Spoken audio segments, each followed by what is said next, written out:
Yeah, wow. I mean, I'm amazed. I have to really stop and think a minute. What do I want to say to that? I think a lot of women report that they're not really sure how their body's going to end up looking. And I think in the last few years, we've paid much more attention to how the pregnant body looks.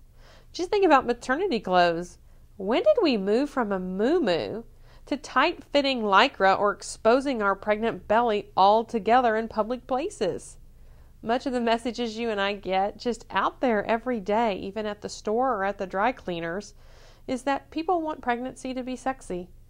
And I think some of us have taken that into our heads and started to worry and stress that we're not going to be able to do it well, that we're not going to be able to look the part. But do you hear what's really behind that? This idea of doing pregnancy? When really, pregnancy is a state of being. It's a life stage. It's not something we do.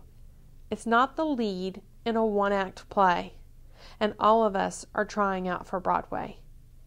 It's a process that happens so that we can bring another human being into the world and, in fact, become more than we were before. We're going to move from couple to parents to eventually launching that child.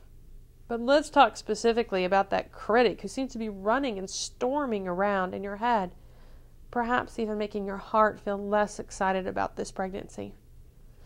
Be real about the idea that you are impacted by the images that are out there. Think, what celebrity immediately comes to mind when you think about pregnancy?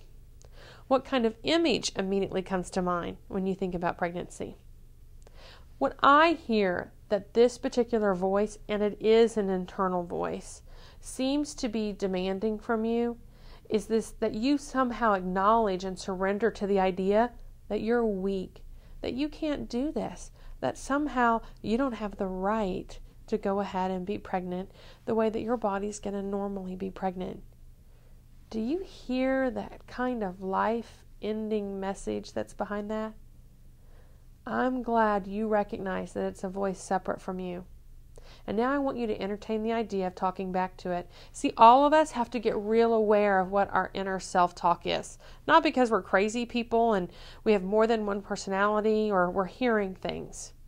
It's because you're processing information all the time. The next time you hear that particular voice start up or the feeling come, I want you to start thinking what you're going to say back. Maybe you'll say something like this. You know what? I can handle this. I've handled a lot of things before. And there's a way for me to be pregnant, for me to accept who I am as pregnant, and deliver a healthy baby. I don't have to do this according to anybody's rule book.